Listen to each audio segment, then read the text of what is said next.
Next slide, please. Ya. Ya, jadi mohon maaf saya ulang lagi ya, bahwa pertemuan kita kali ini kita fokus kepada protokol kewaspadaan terhadap penyakit coronavirus 2019 untuk petugas di pre-hospital. Dan kemudian ini adalah bagian dari CV saya, dan kemudian next slide, Dok. Oke. Jadi tujuan kita ya ada dua. Yang pertama adalah untuk memberikan perlindungan terhadap agent infectious, dalam hal ini adalah virus dari SARS-CoV-2. Dan kedua adalah untuk mengurangi penyebaran virus yang sangat patogen ya selama perawatan pasien di area pre-hospital. Next slide. Dan kita ada 4 topik diskusi yang akan kita bicarakan. Jadi yang pertama adalah kita harus tahu dulu tentang sistem IMS, apa itu IMS, dan termasuk di dalamnya adalah layanan hospital. Yang kedua, kita akan ngomong sedikit tentang penyakit coronavirus 2019 ini, atau kita sebut dengan COVID-19, dan demikian pula juga manifestasi klinisnya. Jadi sehingga karena kita sudah mengetahui ketiga hal tersebut, baru kemudian kita bisa membuat suatu protokol terhadap kewaspadaan untuk COVID-19. Next slide. Oke.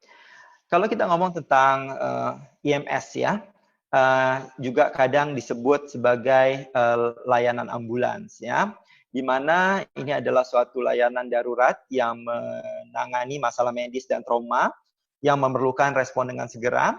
Jadi di dalam ambulans ini nanti akan disediakan perawatan ya, yang sifatnya adalah pre-hospital atau di luar rumah sakit di dalam selama transport ke perawatan definitif. Dan yang kedua juga ini sebagai upaya pertama ya, di mana IMS ini akan memberikan perawatan di tempat kejadian kepada mereka yang membutuhkan perawatan medis darurat. Dan jika memang dianggap perlu, mereka akan ditugaskan untuk mengantarkan pasien ke fasilitas perawatan berikutnya. Jadi kalau kita melihat konsep ini adalah bahwa IMS ini bukan seperti poliklinik ya, tapi menjangkau ke masyarakat, tetapi memang harus pada keadaan emergensi. Namun perlu diperhatikan ada kalanya keadaan-keadaan tersebut sebetulnya bukan keadaan emergensi atau kita sebut dengan false emergency ya.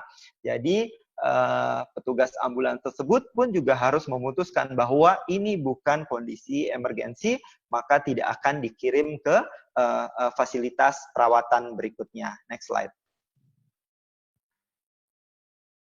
Oke, jadi mungkin ini ya yang sering kita pikirkan tentang layanan ambulans. Kalau kita lihat yang sebelah kiri itu, oke, mungkin itu adalah yang dulu menjadi gambaran tentang apa itu ambulans ya. Apa itu ambulans? Ambulans itu selalu dianggap sebagai mobil yang angker, terus kemudian bentuknya kuno seperti itu gitu ya. Dan kemudian mungkin banyak yang berpikir juga siapa yang udah pernah dimasukkan ke ambulans tersebut pasti akan mati. Maka dari itu kita tahu di Indonesia banyak sekali sinetron-sinetron yang mengkaitkan ambulans dengan hal-hal yang berbau mistik. Next slide. Jadi memang banyak sekali mitos terkait dengan masalah ambulans ya, di mana mitos yang pertama ini banyak yang berpikir bahwa oke, kalau misalnya pasien itu dijemput dengan ambulans, maka kemudian dia akan diprioritaskan ya. Padahal tidak demikian, siapapun yang diantar ke ambulans untuk kemudian akan dilakukan triase ya. Terus yang kedua, mitos yang kedua ya, banyak yang memahami bahwa ambulans hanya merespon keadaan darurat saja ya, tetapi padahal ambulans services ini juga untuk misal membawa pasien dari rumah sakit tertentu ke rumah sakit yang lain ya, untuk transfer pasien. Dan misal membutuhkan tindakan untuk pemeriksaan CT scan ya, itu juga dikirim pakai ambulans dan kemudian kembali lagi ke rumah sakit tersebut. Dan kemudian yang ketiga, ambulans juga sering dianggap sebagai sejenis mobil berangkar ya, di mana dia hanya transport saja tanpa pelayanan medis ya. di mana tidak memiliki petugas di kabin belakang, petugas kesehatannya semua duduk di belakang, di depan, yang di belakang hanya pasien beserta yang menemani, dalam hal ini adalah keluarganya, dan kemudian pengemudinya tidak terlatih ya. Tapi mungkin itu ada, tetapi pada saat ini itu adalah mitos yang salah tentang ambulans. Next slide. Oke, atau yang seperti ini ya. Kalau kita lihat di sini bentuknya disesuaikan, distandarisasi gitu ya. Ada yang bentuknya besar, ada yang bentuknya seperti ini. Yang sebelah kanan ya, mungkin salah satu tujuannya adalah kenapa ada dua bentuk seperti ini, karena mungkin yang di sebelah kiri akan sulit bila akan masuk ke gang-gang kecil ataupun yang ada portalnya ya, karena tinggi. Jadi memang kita menyesuaikan, tetapi yang paling penting ya harus memenuhi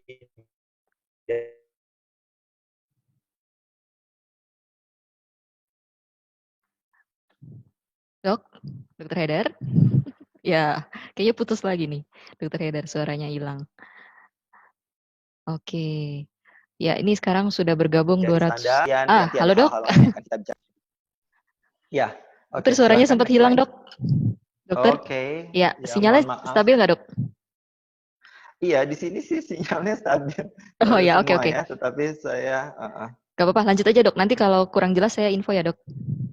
Oke.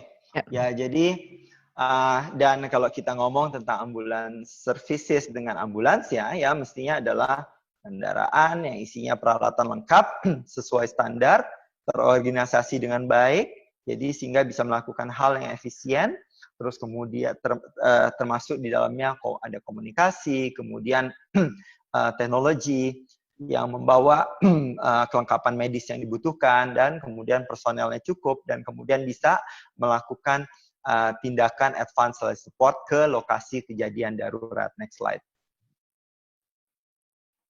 Nah, jadi konsep layanan ambulans mestinya adalah get the right patient to the right place in the right amount of time. Next slide. Ya, jadi sekarang kita ngomong tentang sistemnya, atau kita sebut dengan Emergency Medical Service System. Jadi maka dari itu ya, diperlukan suatu sistem yang terintegrasi untuk layanan ambulans, yaitu sistem IMS ya. Dan sistem IMS di Indonesia adalah kita mengenal yang kita sebut dengan SPGDT ya. Dengan kita memiliki National Command Center-nya sebagai pusat call center untuk Indonesia, dan adanya public service center ya, dimulai dari di tingkat kota, kabupaten ya, sebagai penyedia layanan ambulans. Next slide. Jadi ini adalah 15 komponen esensial dari sistem IMS yang tidak akan saya bahas lebih dalam ya. Tapi perlu diketahui bahwa sistem IMS itu namanya juga sistem. Ini adalah suatu yang luas ya. Tidak hanya masalah personelnya, tidak hanya masalah personel yang dilakukan training-training tertentu, tetapi konsep komunikasi, transportasinya, kemudian fasilitas yang ada, bagaimana dia bisa melakukan advance care gitu ya. Kemudian melibatkan public safety agency, dan kemudian ada consumer participation, kemudian bagaimana akses ke perawatan-perawatan selanjutnya. Di sini dibutuhkan kerjasama, jadi artinya adalah sistem rujukan juga harus berjalan dengan baik ya. Terus bagaimana cara mentransfernya gitu ya, apakah ambulans dari satu rumah sakit tersebut harus membawa pasien ke rumah sakit tersebut? Tidak ya, berdasarkan dengan kebutuhan ya. Contohnya adalah pasien yang stroke mestinya harus dikirim ke rumah sakit yang memiliki at least fasilitas CT scan gitu ya. Terus kemudian standarisasi dalam medical records-nya ya. Dan kemudian ada melibatkan public information education ya. Kemudian ada independent review, dalam ini mungkin medical director pada PSC tersebut harus terlibat, dan kemudian terkait dengan bisa menangani masalah disaster, dan harus ada kerjasama dalam bentuk resmi ya, yaitu mutual aid agreement. Next slide. Jadi Sehingga di pre-hospital nanti layanan IMS tadi dia dapat melakukan pelayanan perawatan di lingkungan masyarakat ya. Terus kemudian pelayanan perawatan selama transportasi ke fasilitas kesehatan, dan yang terakhir juga ini adalah sesuatu yang penting yang harus kita pikirkan, bahwa perawatan ini juga masih terjadi sebetulnya pada saat kedatangan di fasilitas kesehatan penerima. Jadi konsepnya adalah bukan berarti dia sudah dikirim dan kemudian berikutnya adalah menjadi pasien di rumah sakit tersebut atau fasilitas kesehatan tersebut ya. Tidak begitu ya, sampai terjadi handover dengan baik. Karena ada kalanya mungkin ada keterlambatan ya dalam hal melakukan perawatan karena mungkin tenaga kesehatan yang jumlahnya di sana tidak cukup masih menangani pasien lain. Jadi untuk sementara waktu ya, petugas ambulans tersebut pun juga masih harus menangani kasusnya. Terus kemudian mungkin kesulitan pada saat akses gitu ya, mungkin kesulitan menurunkan pasien, mungkin mendorongnya dan lain-lain ya. Dan kemudian ada kalanya lagi bahwa fasilitas untuk perawatan di rumah sakit tersebut mungkin tidak memadai. Contoh kasus adalah mungkin ada beberapa ambulans yang memiliki seperti alat CPR mekanik ya. Seperti, mohon maaf saya sebut salah satu ya, seperti misalnya autopulse lah. Dan kemudian di rumah sakit yang menerima, dia tidak punya gitu loh. Tetapi pada saat alat ini masih bekerja gitu ya, maka kan seharusnya kita tidak menghentikan RJP atau chest compression yang dilakukan oleh mesin tersebut ya. Jadi untuk sementara waktu alat itu masih semacam dipinjam sebentar gitu ya, untuk menjamin bahwa dilakukannya RJP yang berkualitas tinggi. Ya, itu bisa terjadi dan untuk itu maka petugas ambulansnya itu mungkin bisa menunggu sampai proses ini selesai gitu ya. Next slide. Next slide.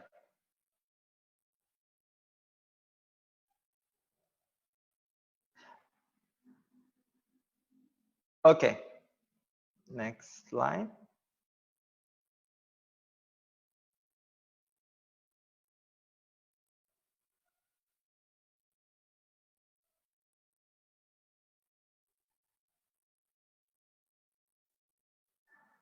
Di bawah dok. Biasa ada panah ke bawah. Kalau panah ke bawah, diklik itu nanti ke bawah.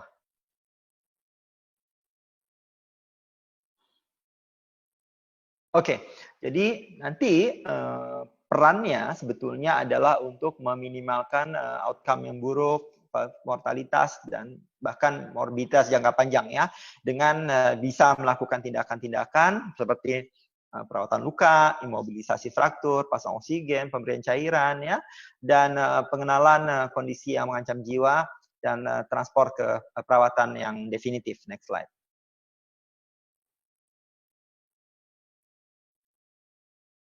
Dan ada beberapa tantangan ya dari IMS ya. Yang pertama adalah jelas kita tidak bisa menyamakan kondisi di Jakarta gitu ya, mungkin dengan kondisi di Kepanjen gitu ya, misal.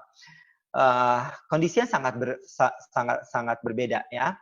Ini merupakan tantangan sendiri, dan kemudian belum lagi ditambah dengan kepadatan penduduk. Contohnya misalnya di kota-kota besar yang ada macet gitu ya. Mungkin itulah kenapa ada yang disebut dengan ambulans motor ya. Jadi intinya di dispatch ambulans motor terlebih dahulu, kemudian nanti ambulans mobil akan mengikuti. Kemudian at least ada sesuatu yang bisa dilakukan terlebih dahulu. Dan kemudian berikutnya lagi adalah masalah kasusnya ya, sangat bervariasi.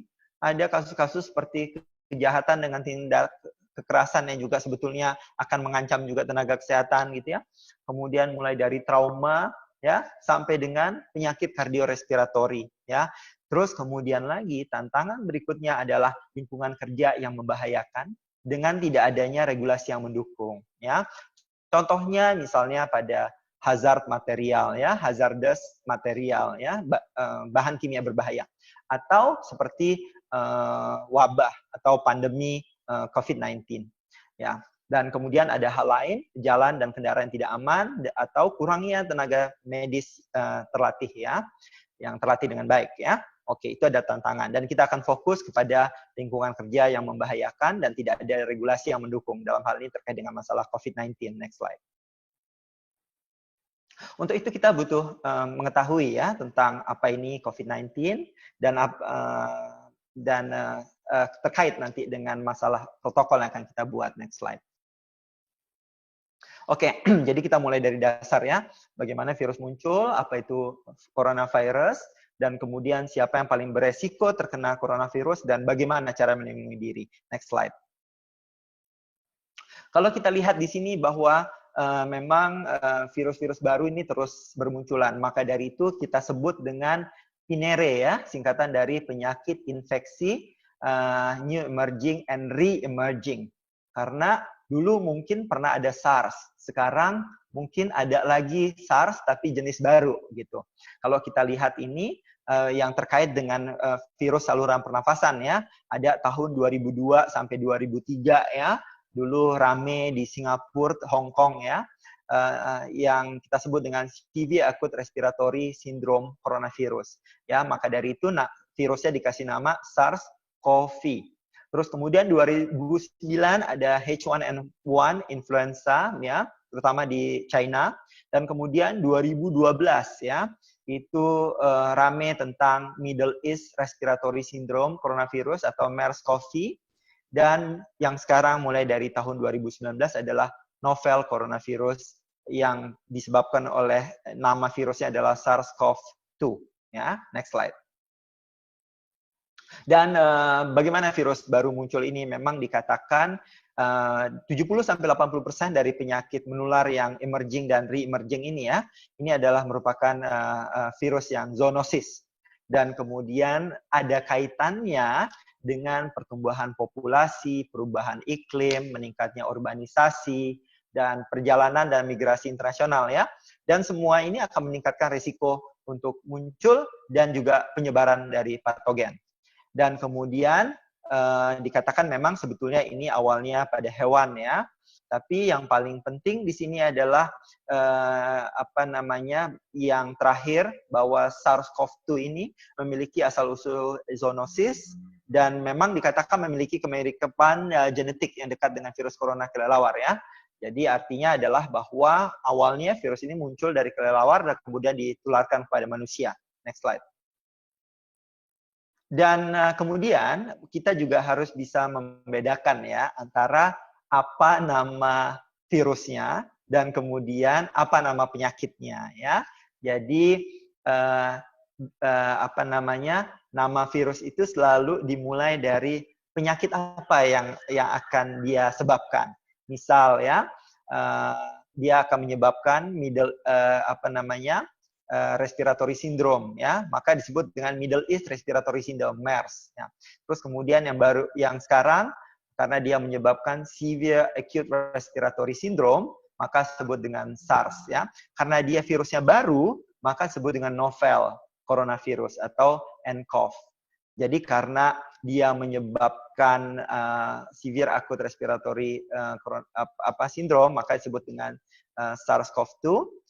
Dan nama penyakitnya adalah coronavirus disease ya 2019 dan maka disebut dengan COVID-19. Next slide.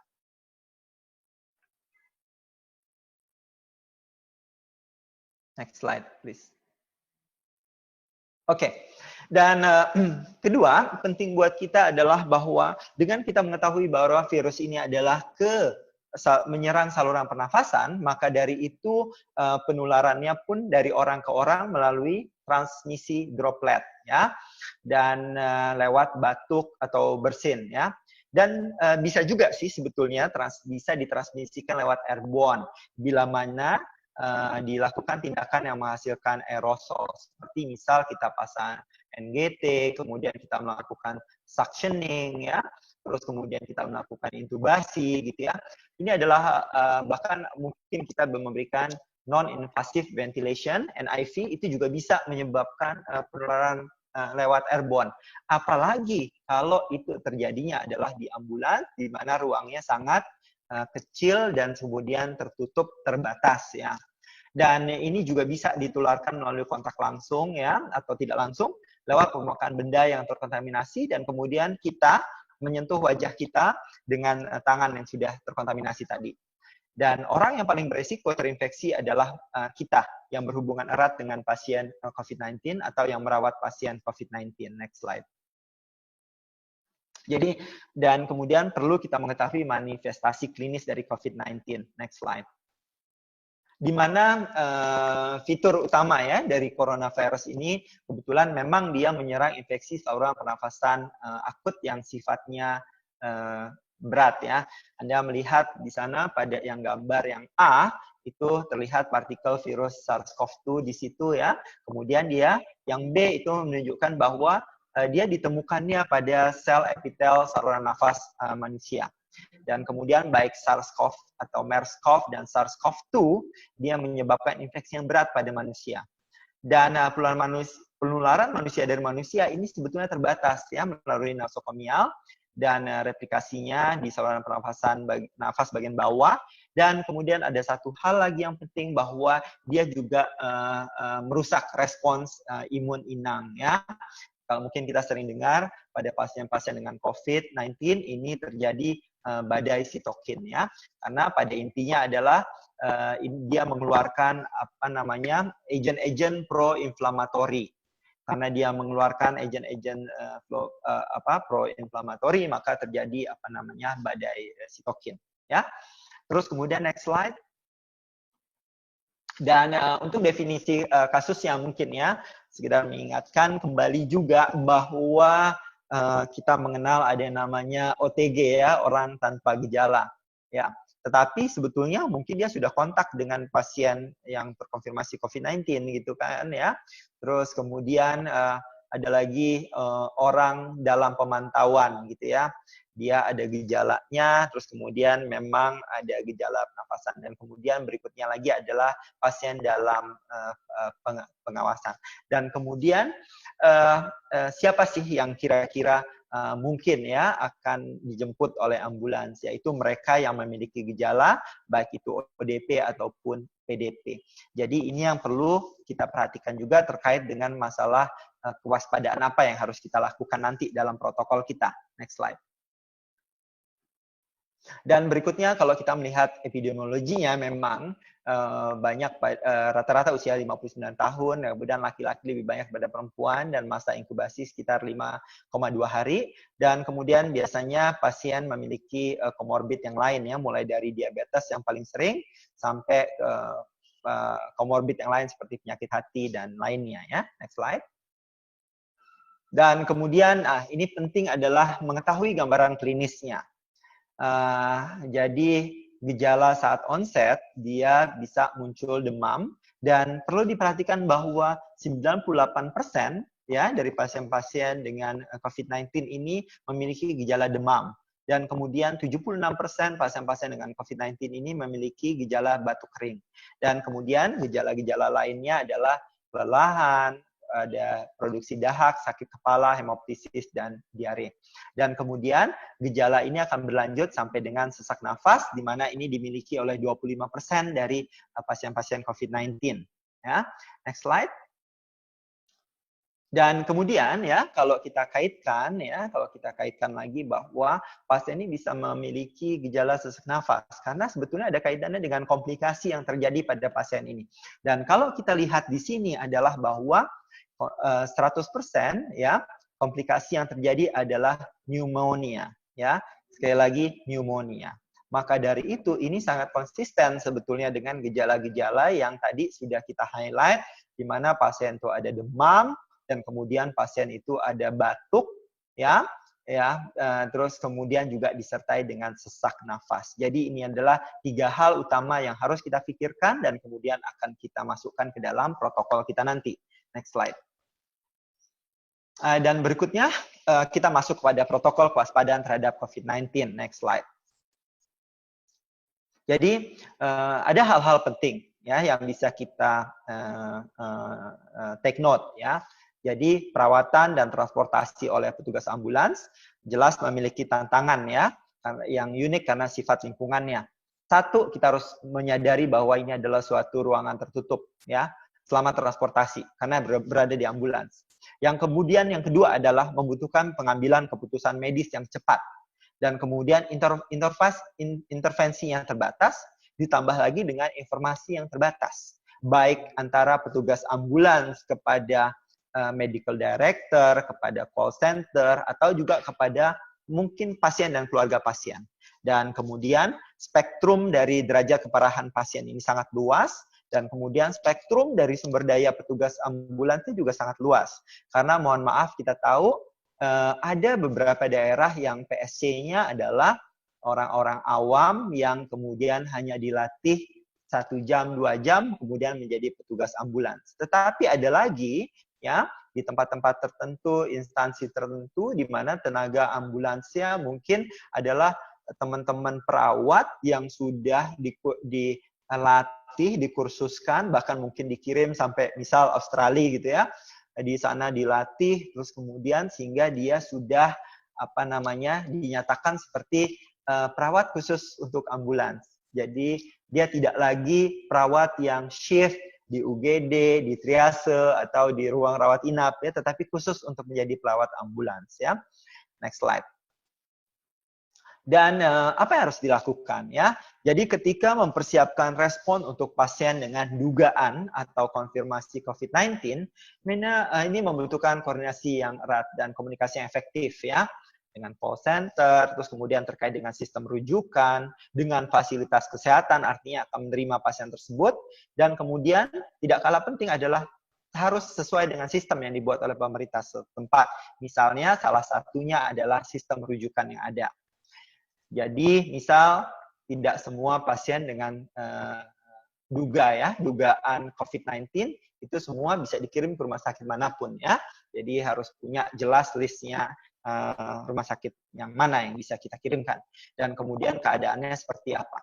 Jadi contoh misalnya bila mana keadaannya memang tidak berat mungkin bisa dikirim ke rumah sakit tertentu, tapi bila mana keadaannya berat baru mereka itu yang dikirim ke rumah sakit rujukan misal.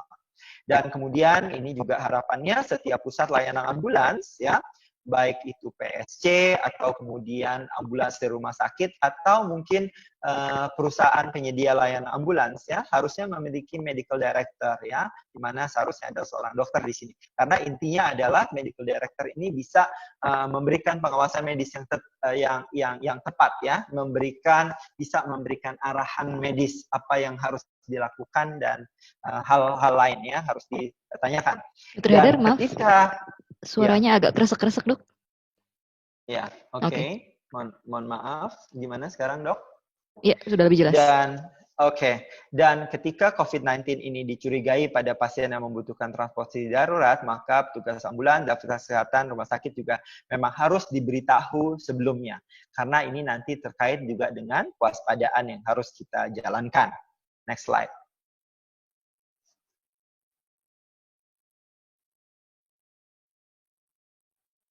Ya, dan kemudian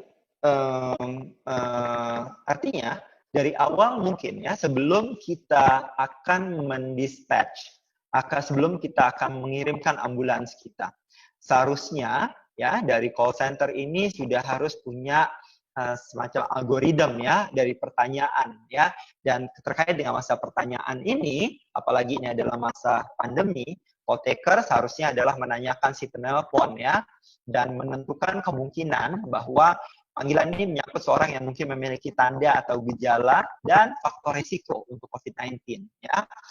Dan proses bertanya ini sebetulnya ya harapannya jangan sampai menunda instruksi intervensi penyelamatan yang dapat dilakukan oleh si penelepon sebelum kedatangan ambulans. Jadi misalnya adalah kondisinya adalah cardiac arrest. Jadi call taker ini juga seharusnya bisa melead, ya, kepada keluarga pasien untuk mulai melakukan hands-on CPR. Misal seperti itu. Jadi sehingga nanti pada saat petugas ambulans datang, dia bisa melanjutkan tindakan tersebut. Dan kemudian yang berikutnya adalah terkait dengan masalah kriteria ya. Kriteria harus jelas ya. Mana yang harus kita evaluasi dan kemudian mana yang kita transport sebagai pasien terduga COVID-19. Dan kemudian dari informasi tersebut dan kemudian kriteria tersebut tentang COVID-19 ini ya, yang sekarang kita sudah punya, dan mungkin ada kalanya ini akan berubah ya, tergantung dari update yang ada dan dari Kementerian Kesehatan ya, dan biasanya mereka akan mengupdate secara berkala. Oke, next slide. Dan kemudian dari informasi yang didapat, apa yang dilakukan ya. Terus kemudian informasi yang didapat ya tentang pasien terduga COVID-19 ini harus kita segera komunikasikan ya sebelum kedatangan ke tempat rumah sakit ya. Dikomunikasikan dengan medical director ya. Terus kemudian juga petugas di rumah sakit tujuan ya. Kenapa demikian? Karena harapannya adalah nanti ada tindakan-tindakan khusus yang harus dilakukan. Mungkin ada ruangan tertentu yang di mana akan menerima pasien tersebut dan hal pencegahan lainnya. Ya, jadi call center harusnya adalah menggunakan protokol pengiriman ambulans yang setelah dikoordinasikan ya, baik itu antara medical director, kemudian penyedia layanan ambulans dan rumah sakit dengan dinas kesehatan setempat. Next slide. Dan kalau kita menyambungkan dengan faktor risiko dan tanda dan juga gejala COVID-19, maka tadi kita bisa menyimpulkan bahwa adanya demam atau gejala pernafasan seperti batuk sesak nafas ya, dan kemudian meriwayat dari bepergian ke lokasi terjangkit atau kontak dekat dengan pasien diketahui atau diduga COVID-19 dalam 14 hari terakhir, atau dari daerah transmisi lokal di daerah Indonesia, misalnya Malang pada saat ini sudah menjadi transmisi lokal ya untuk beberapa waktu ya. Dan ini adalah faktor risiko, tanda dan gejala. Kemudian next slide. Dari sini kita membuat suatu algoritma pertanyaan ya yang bisa diajukan oleh call center. Jadi dengan yang pertama kita menanyakan tentang tanda dan gejala. Apakah Anda mengalami demam yang lebih dari 30 derajat Celcius ya, atau Anda memiliki gejala penyakit pernafasan bawah misalkan batuk, sulit bernafas ya. Jika semua jawaban tanggapan tidak, maka lanjutkan dengan prosedur standar untuk pengiriman ambulans emergensi ya. Tetapi bila mana salah satu jawaban iya, kita harus lanjut ke pertanyaan nomor 2.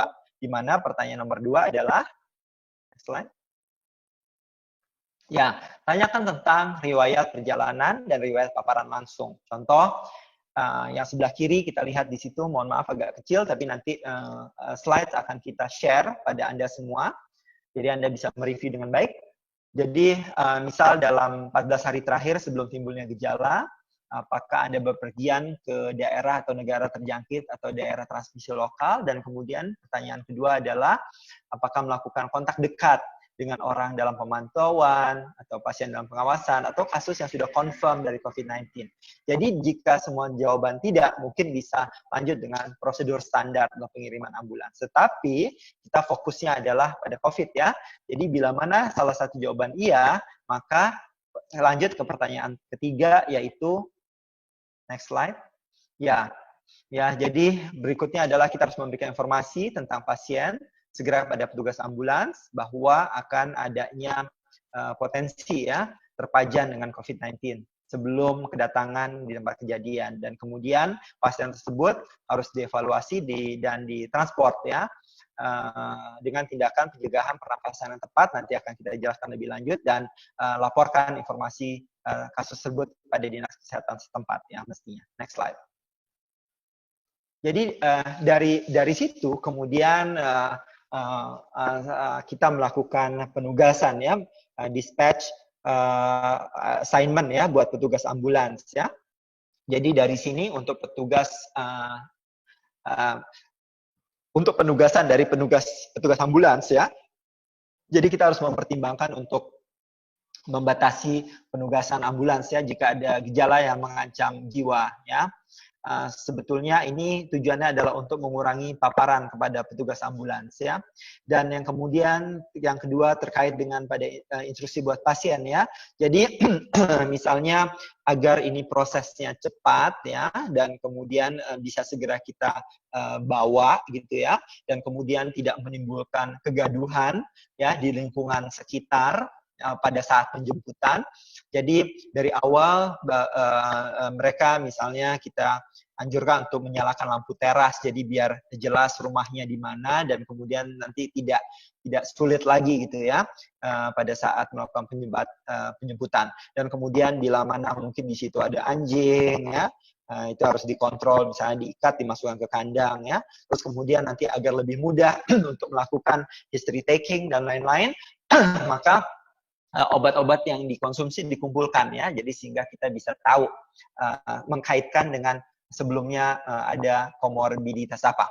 Dan kemudian meminta anggota keluarga itu untuk bertemu di depan pintu saat petugas ambulans tiba. Jadi sehingga kita tidak cari-carian lagi ya.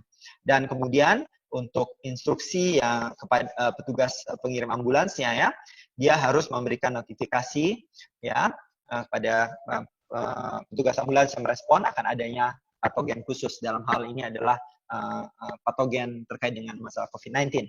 Next slide.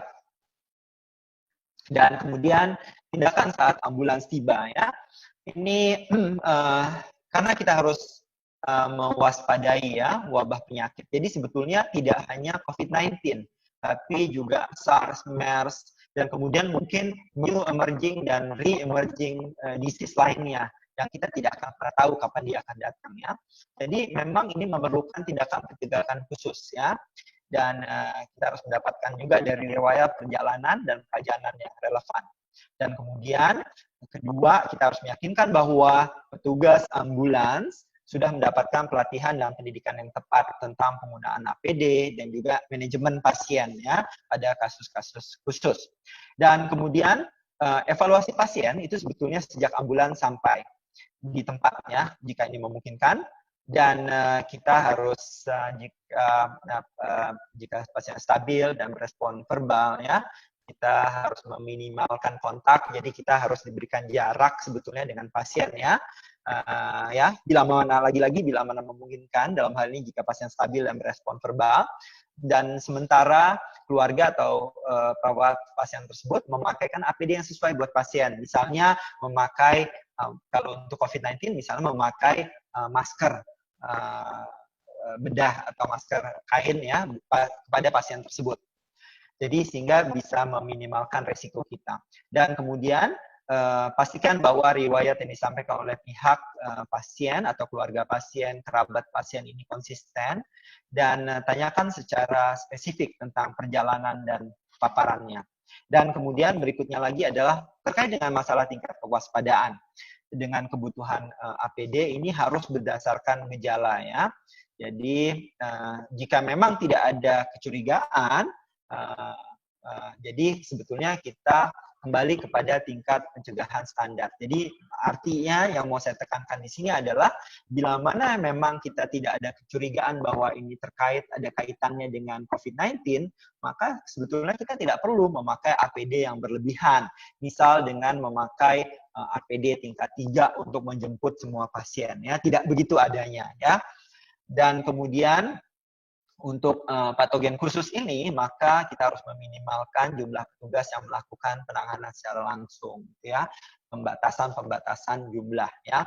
Dan kemudian yang berikutnya adalah ini harus kita tekankan bahwa kita harus selalu melakukan hand hygiene atau kebersihan tangan sebelum dan sesudah semua kegiatan perawatan pasien. Next slide.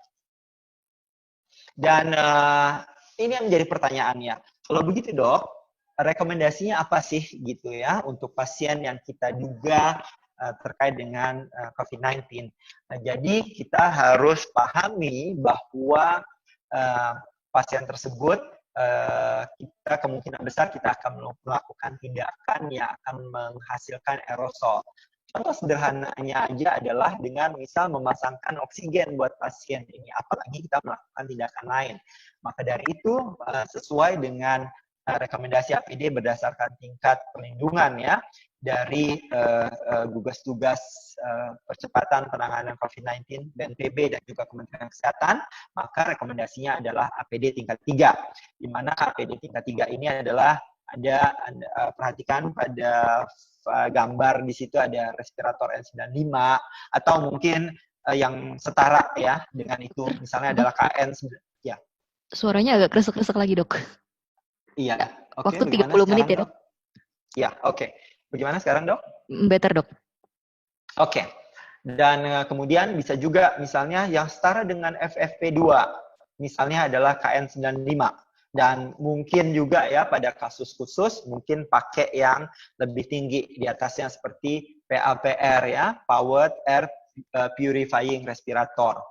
Dan kemudian memakai face shield atau Google, salah satu saja, nggak usah dua-duanya ya. Dan kemudian memakai gown ya, terus kemudian atau juga bisa pakai coverall. Dan terus kemudian sarung tangan dan kemudian penutup sepatu atau boots ya, salah satu.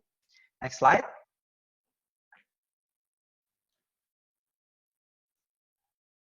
Oke. Dan ini ada hal-hal yang harus menjadi perhatian ya dalam memakai APD, bahwa pastikan bahwa sebelum memakai APD melepas perhiasan dan barang-barang pribadi termasuk handphone ya. Dan kalau perempuan yang rambutnya panjang bisa mengikat rambut ke belakang ya. Dan kemudian memakai APD yang sesuai ya sesuai yang diperlukan. Dan kemudian harus juga meriksa keutuhan APD ya. Dan kemudian pertimbangkan resiko yang akan kita hadapi dalam melakukan perawatan ya. Dan kemudian next slide terkait dengan perhatian dalam melepas APD ya. Mungkin kita harus mengetahui bahwa sebetulnya dalam hal melepas APD ini adalah memiliki resiko penularan tertinggi pada tenaga kesehatan. Terus kemudian juga kita harus menghindari kontak ya antara APD yang sudah kita pakai dengan apapun yang berpotensi terkontaminasi ya, baik itu pakaian, kulit, wajah kita ya. Dan kemudian sebetulnya lakukan prosedur ini di depan pengamat terlatih atau at least kolega ya. Atau mungkin juga sambil melihat cermin. Kenapa ini adalah suatu penting ya, suatu yang penting karena takutnya adalah tidak sesuai dengan prosedur dan kemudian ada yang kelupaan ya, tidak pakai checklist yang pada akhirnya nanti ya terjadi kontak dengan APD-nya ya, dengan kulit, wajah, pakaian kita, dan kemudian itu adalah potensi penularan ya. Dan pada akhirnya kita akan tertular ya, jangan sampai itu terjadi. Next slide. Dan kemudian kita memakai APD dan nanti akan saya sampaikan juga ya tentang langkah detail yang di dalamnya ada video ya pada slide presentasi yang terpisah ya. Ini langkah-langkahnya dan kemudian berikutnya next slide. Dan demikian pula juga untuk melepas APD ya. Jangan khawatir, nanti semua langkah-langkahnya ada slide khusus sebanyak 150 halaman. 150 slides maksud saya, dan di situ ada link pada video jadi Anda bisa memahami dengan baik ya. Di mana terkait dengan bagaimana cara memakai dan melepas APD sudah saya sampaikan pada saat webinar ya 3 minggu yang lalu bersama Summit Healthcare juga. Next slide. Dan kemudian dalam hal pertimbangan perawatan pasien ya, jadi pasien kita minta untuk memakai masker bedah ya, apabila jika mereka dapat menoleransi dengan baik pastinya ya, dan kemudian mungkin kita menyediakan tisu ya agar dia bisa menyeka sekresinya ya. Dan kemudian juga menganjurkan pasien tersebut bila mana memungkinkan untuk menerapkan kebersihan tangan, etiket batuk ya, agar kita tidak menularkan. Dan kemudian juga kita harus berhati-hati saat melakukan prosedur penghasil aerosol ya, seperti tadi saya sebutkan intubasi ya, melakukan suctioning ya, memberikan obat nebulasi ya, NIV, CPR, semua hal itu bisa menghasilkan aerosol. Jadi hanya lakukan prosedur ini jika diperlukan secara medis dan memang tidak dapat ditunda. Maka dari itu kenapa ini harus bisa dikonsultasikan dengan medical director. Dan kemudian ya, hanya jika terindikasi secara klinis dan alat tersedia, mungkin intubasi dilakukan dengan cara rapid sequence intubation ya. Dipertimbangkan hanya untuk pasien yang membutuhkan manajemen jalan nafas definitif dengan menghindari produksi aerosol dari pasien. Dan kemudian bila mana terpaksa ya, karena dia sudah intubasi, kemudian pastinya harus diventilasi kan ya. Maka dari itu dilakukan dengan perangkat back valve atau ventilator yang dihubungkan dengan HEPA filter ya. Jadi sehingga tidak menularkan pada kita. Next slide. Dan terkait dengan masalah pertimbangan transport ya, bahwa rumah sakit penerima tadi ya, dia harus kita informasikan terkait dengan masalah kita harus membawa pasien itu tersebut mungkin langsung direct ke ruang isolasi misalnya. Atau bila rumah sakit tersebut sudah melakukan cohorting ya, dia mungkin memiliki IGD tersendiri, ruangan sendiri, semuanya sendiri ya, karena cohorting, dan mungkin kita harus membawa ke area tersebut. Dan ini harus dikomunikasikan. Karena pada saat wabah seperti ini ya, ada rumah sakit yang UGD-nya khusus COVID itu berpindah, misalnya lokasinya ke belakang, atau misalnya mereka membangun suatu tenda khusus gitu ya. Dan lain-lain ya. Jadi jangan sampai salah masuk, pasien tersebut masuk ke IGD yang reguler misalnya. Dan kemudian terkait dengan di dalam ambulansnya, misalnya harus pertimbangkan misalnya ada X-house ya, yang terletak tinggi ya, terus kemudian masalah kompartemen ini adalah sesuatu yang penting ya, di mana ada ambulans yang memiliki standar tertentu di mana kompartemen pengemudi ya, driver maksud saya, dengan kompartemen pasien terpisah ya. Jadi ini kaitannya dengan apa? Karena kalau bila mana kompartemennya ini tidak terpisah, maka dari itu siapapun pengemudi ambulansnya ini juga harus menggunakan APD level 3. Dalam hal ini yang paling penting adalah respirator N95-nya ya, karena ada pencampuran udaranya. Dan kemudian, nah ini memang belum masuk ke Indonesia secara luas ya, bahwa sebetulnya untuk orang-orang yang dicurigai COVID-19 ya, memang ada pertimbangan untuk transportasinya, mereka dimasukkan dengan isopod ya, atau negative pressure individual isolation system, di mana kita lihat pada gambar sebelah kiri, sebetulnya ini adalah video, tapi mohon maaf karena sinyal yang tidak begitu bagus di area rumah sakit saya. Oke. Jadi apa namanya dimasukkan pada isopod di situ, di mana dia bertekanan negatif, dan di situ dia juga ada HEPA filter, dan sehingga ini juga bisa mengurangi lagi paparan kita tenaga medis di dalam ambulans. Dan kemudian juga harus difikirkan bahwa penyedia layanan ambulans ini ya harus memiliki rencana juga plan untuk anggota keluarga yang ingin menemani pasien ya, yang pada intinya adalah keluarga pasien ini dalam kasus COVID-19 mereka mestinya tidak boleh bercampur, tidak boleh bergabung di dalam ambulan tersebut. Jadi ini harus diupayakan. Misalnya mungkin dia naik mobil yang lain atau yang lain-lain ya, tetapi pada intinya adalah tidak boleh bercampur dengan pasiennya.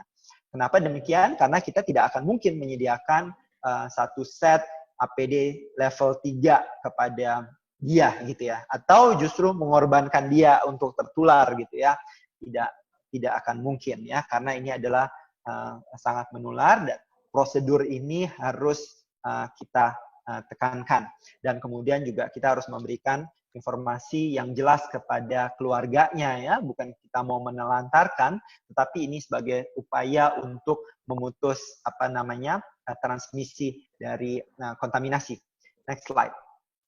Dan yang berikutnya adalah yang terakhir terkait dengan masalah dekontaminasi ambulans ya. Jadi jelas yang pertama adalah begitu kita lihat ada permukaan benda yang terlihat kotor ya, misal ada pasiennya batuk, kemudian riaknya, dahaknya, kemudian tersemprot, terciprat gitu ya, dan kemudian itu harus didekontaminasi terlebih dahulu ya.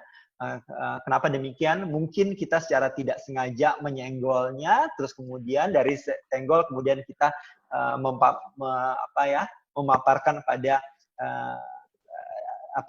kontak dengan bagian-bagian lain dari ambulans tersebut. Jadi ini harus segera mungkin didekontaminasi ya dengan desinfektan yang sesuai anjuran dari Kementerian Kesehatan atau sesuai dengan PPI dari rumah sakit masing-masing misalnya atau PSC masing-masing.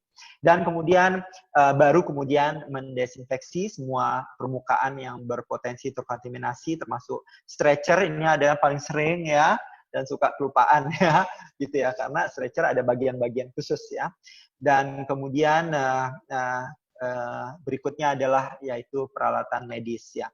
Sebetulnya kalau kita bisa menggunakan alat-alat yang sekali pakai disposable ya silahkan saja, tetapi pada kenyataan ya mungkin kita tidak ada cuff tensimeter yang disposable. Nah, misalnya cuff tensimeter, kemudian itu sudah kotor ya, karena kena mungkin cairan dari saluran pernafasan pasien ya. Jadi ini bukan hanya didesinfeksi ya, tetapi juga harus dibersihkan ya. Ini harus difahami. Jadi bukan hanya didesinfeksi, tetapi juga harus dibersihkan. Artinya ya mungkin harus dicuci dan kemudian sekaligus proses desinfeksi. Jadi tidak boleh hanya cuma dilap saja, karena kita tidak tahu kan, jadi bahwa virus tersebut akan masuk ya, terserap ya di dalamnya dan kemudian ada potensi untuk menularkan. Next slide, dan itu yang terakhir.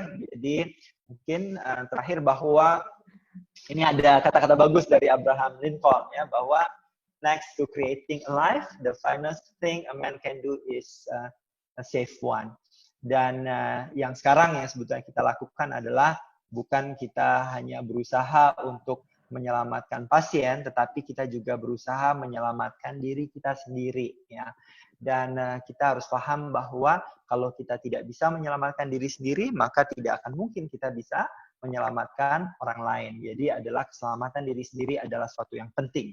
Yang kedua yang mau saya tekankan dari hal ini juga ya, bahwa